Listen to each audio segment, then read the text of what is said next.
This video is going to be about adding and subtracting mixed numbers. And all a mixed number is it's a whole number that has a fractional part mixed in. So, for example, 3.5 is a mixed number. Now, there's a whole bunch of different ways we can write this that I might go into here just for a second. 3.5 would be the same as 3.5, would be the same as 7 over 2, which I'll talk about this a little bit. If you want to get into that, you can. I'll let you look up some other videos on that if you want. I'm not going to go into too much detail on that here. But to add and subtract mixed numbers, there's going to be a few things we want to do first. So let me kind of flip down to an example here and we'll walk through this. So the first thing that we're going to want to do is convert our mixed numbers to improper fractions. It's hard to add these unless their denominators are similar. So let's go ahead and do that first. So if I have 3.5 plus 2 1/3, and there's a bunch of ways you can do different problems like these. I'm just going to stick with one way that kind of keeps things simple for you. So if we have 3.5 plus 2 1/3, the first thing I want to do is convert this to an improper fraction.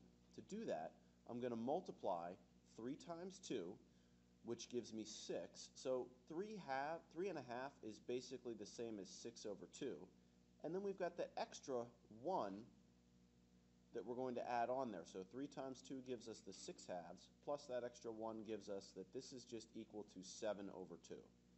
Okay, so 3.5 is the same as 7 over 2. And actually, if you divided 7 divided by 2 in your calculator, you would get 3.5, which is the same as 3.5.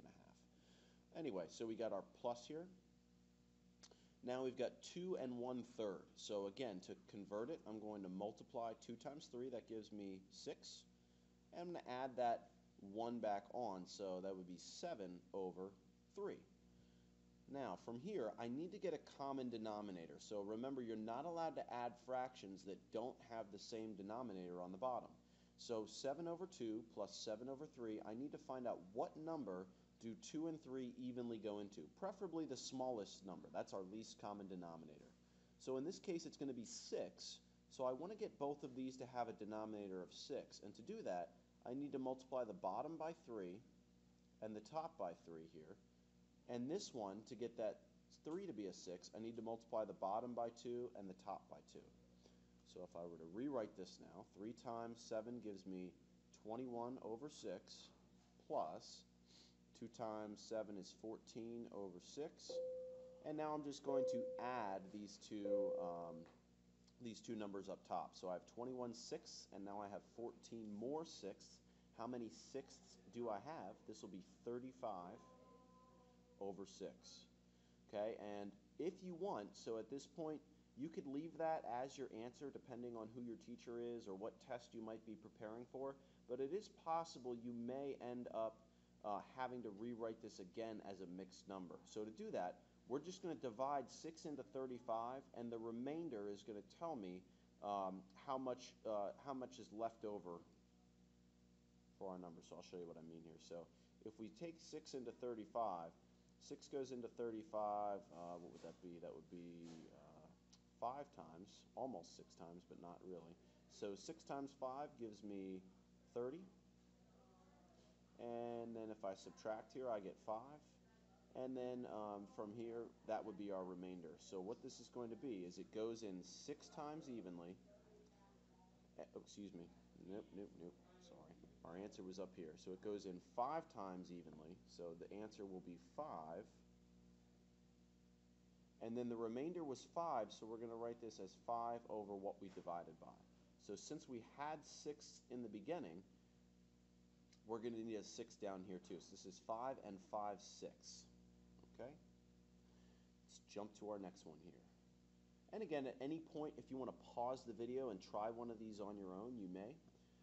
So again, we're going to start with our first step, which is to convert the mixed numbers into improper fractions. So to do that, I'm going to multiply these two. That gives me 32. Plus that 1 up top gives me 33. So that is 33 over 8. Now, 1/2 is not a mixed number. That's already ready to go, so I'm just going to bring that down. That minus 1/2 is going to come down. Now I do need to find a common denominator here, and the smallest number that both 8 and 2 go into evenly is 8. So this 1/2 here I'm going to have to multiply to get it up to a denominator of 8. So I'm going to multiply by 4 over 4, and if we multiply here we'll get 33 over 8 minus 4 times 1 is 4, and 4 times 2 is 8, so 33 over 8 minus 4 over 8. And if we subtract these two, that should give me 29 over 8. Now we need to see how many times to convert, so we're done. Technically this is a correct answer, but if we want to write our final answer as a mixed number, I need to see how many times 8 goes back into 29 to rewrite it in mixed number form. So I'm going to take 8, we'll divide it into 29, we'll see what happens here. So 8 goes into 29 3 times, 8 times 3 is 24, and if we subtract here, we should get 5 for our remainder here. So again, take a second if you want to pause the video. Try to write the final answer here if you want. And if you paused or didn't pause, we are going to write the answer here out now. So we got 3 times evenly, and then it will be 5/8 left over here. So 3 and 5/8 would be our answer. So the remainder goes up top. What we divided by goes on the bottom. And how many times it went into evenly is the big number. Okay? Cool. Let's try yet another one. Okay, so now we're going to start this next example. We've got 3 1/4 minus 2 1/5. So if we multiply here, 3 times 4 gives me 12.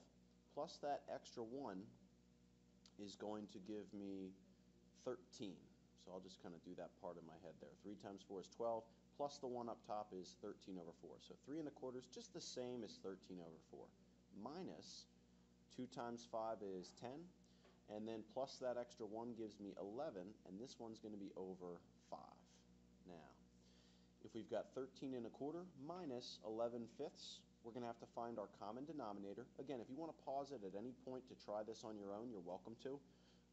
And our common denominator here should be the smallest number that both of these evenly go into is 20. So I'm going to take this one by 5 to get a 20. And I'm going to take this one by 4 to get a 20. So 4 on the top, 4 on the bottom, 5 on the top, 5 on the bottom. So if we multiply across, this will give me 65 up top over 20 minus 44 on the top, also over 20. So if I have 65 20ths minus 44 20ths, if we subtract these two, this should give me, it looks like 21 here. So 21 over 20. Again, some teachers will take that answer, but I'm going to take this one more step and convert this back to a mixed number. So if we take 20, 20 goes into 21 one time, and if we subtract here, we get a remainder of 1. So with that remainder of 1, again, if you want to try to pause the video and write the final answer, you can. But this should be, for our final answer, 1 and 1/20. Okay? All right, lots of stuff going on this last one. So now what we have to do is try to convert these all to improper fractions and then find our common denominator. So again, if you want to pause the video at this spot, you can, and try this on your own, or if you want to wait to see what we do here, you can. So we'll start by converting these to improper fractions. So 6 times 2 is 12. Add the 1 gives me 13 over 2, plus, again here, 2 times 4 is 8. Add the 1 gives me 9 over 4. And we got a minus here. 5 times 6 is 30. Add the 1 is going to be 31 over 6. Now, we're going to need to find what our common denominator is for this next step. Okay, so to find our common denominator, we're going to have to find out what number 6, 4, and 2 all evenly go into, preferably the smallest one. And in this case, the least common denominator is going to be 12. So I'm going to need to get all these denominators up to a 12. So this one I'm going to take by 6 over 6. 6 times 2 is 12. This one we need to get a 12, so we need to multiply by 3 over 3. And this last one here, we need to multiply by 2 over 2 to get a 12. Now, if we take our 6 times 13, Again, if you ever don't know it, you can always write it out by hand. 6 times 3 is 18. We'll carry the 1. 6 times 1 is 6. Add the 1, we get 7. So this is going to be 78 over 12 plus. On the top here, we'll get 27 over 12. Oops. And then we'll have a minus. This would be 62 over 12. So now, order of operations says we should just add and subtract from left to right. So I'm just going to take my 78 plus 27 on the top here. So if we add these guys up, 78 plus 27, 8 plus 7 gives me 5. And if I carry that 1, that would give me a 10 here. So that's 105 for those two numbers there. So I get a 105 over 12 minus 62 over 12. And then our final step here is just to subtract these two numbers. So if we take 105 over 12 minus 62 over 12, and we subtract these, we'll punch this in here too. 105 minus 62, that'll give me a 3, and then 10 minus 6 gives me 4, so that's 43 over 12. We are almost there. Okay, so now if we divide 12 into 43 evenly, okay, to get our mixed number form, 12 goes into 43, that should be 3 times, because 3 times 12 is 36. And if we subtract here, that would be a difference of 7. And now that we've got that, that's our remainder here. So we have 3 with a remainder of 7, and we divide it by 12. So this would be the same as 3 and 7 twelfths, and then this would be our final answer here. So lots of stuff going on. Again, you have to convert first to mixed numbers. There's other ways to do it where you don't necessarily have to have them as improper fractions, but sometimes sticking with things as the same way, it keeps it easier for you.